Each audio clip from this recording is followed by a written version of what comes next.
எந்த இடத்துல செக் வச்சா கண்டிப்பா நம்மளோட பேர் எல்லா பத்திரிகையிலையும் வரும் அப்படின்றது தெளிவா தெரிஞ்ச ஒருத்தர் அப்படின்னு சொன்னா இந்தியாவோட பிரதம மந்திரி திரு மோடி அவர்களை சொல்லாங்க. அதுக்காக ஒரேடியா விளம்பர பிரியர் அப்படின்னு சொல்லி அவரை ஒதுக்கிட முடியாது. ஏன்னா அப்பப்போ உள்ளுக்குள்ளேயே சர்ஜிக்கல் ஸ்ட்ரைக்கும் நடத்திட்டு தான் இருக்காரு. நவம்பர் 8ஆம் தேதி இன்னைக்கு 500 1000 செல்லாதுன்னு சொல்லி பல பேர்த்தோட வயிற்றுல புளியை கரைச்சிருக்கிறாருன்னு சொல்லி சொல்லலாம்.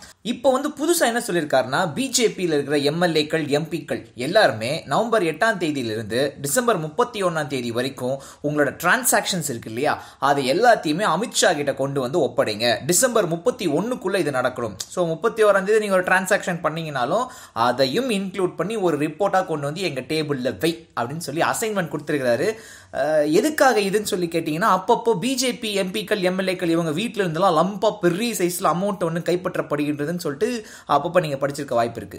இன்னொரு பக்கம் அரவிந்த் கெஜ்ரிவால், அப்புறம் நம்ம திரிணாமுல் காங்கிரஸோட தலைவி மம்தா பானர்ஜி எல்லாரும் சேர்ந்துட்டு ஒரு தலைவலியை கொடுத்துக்கிட்டு இருக்காங்க. ஏன் ஈவன் ஸ்டாலின் கூட இந்த ஒரு டிமானிட்டைசேஷன் மூவ் ரொம்ப பெரிய தவறான ஒரு மூவ். இப்ப மக்கள் கையில பணமே இல்லைன்னு சொல்லி சமீபத்துல போராட்டம்லாம் பண்ணி அவர் ஒரு பக்கம் ஜெயிலுக்குள்ள போற நீங்க தெரிஞ்சிருக்க வாய்ப்பு இருக்கு.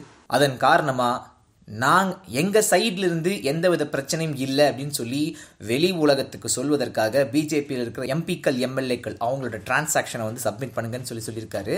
கொடி படத்துல தனுஷ் சொல்லுவார் இல்லையா, எங்க கட்சியில தவறு நடந்திருக்கு, நாங்க ஒத்துக்கிறோம், நாங்களே ஒத்துக்கிறோங்கிறப்ப யோசிங்க நாங்க எவ்வளவு தூரம் நல்லவங்களா இருப்போம் அப்படின்ற மாதிரியான ஒரு மூவா கூட இது இருக்கலாம். பொறுத்திருந்து பார்ப்போமே. டிசம்பர் 31 தான், ஒரு மாசம் தான் இருக்குது, வந்துருங்க சீக்கிரம். இது ஒரு பக்கம் இருக்க, இன்னொரு பக்கம் டைம்ஸ் மேகசின் இருக்கு இல்லையா, அவங்க அவங்களோட வெப்சைட்ல ஒரு ஓட்டெடுப்பு எடுத்துட்டு இருக்காங்க சார். இந்த ஒரு வருஷத்துக்கான சிறந்த மனிதர் யார் அப்படின்னு சொல்லிட்டு 2014 ஏற்கனவே நம்ம நரேந்திர மோடி அவர்கள் அந்த ஒரு ஓட்டிங்ல ஜெயிச்சிருந்திருக்கார். இந்த வருஷமும் அவர் லீடிங்ல இருக்காருன்னு சொல்லணும். வேற யாரெல்லாம் அந்த ஒரு வாக்கெடுப்புல இருக்கிறாங்கன்னு சொல்லி கேட்டீங்கன்னா, நம்ம ரஷ்யாவோட பிரைம் மினிஸ்டர் இருக்கார் இல்லையா புதின், அவர் ஒரு 6% வாக்குகள் வாங்கி இருக்காரு. இப்போ பிரசிடென்ட் எலெக்ட் அப்படின்னு சொல்லி எல்லாரும் சொல்றாங்களே டொனால்ட் ட்ரம்ப், அவர் ஒரு 6% வாக்குகள் வாங்கியிருக்கிறாரு.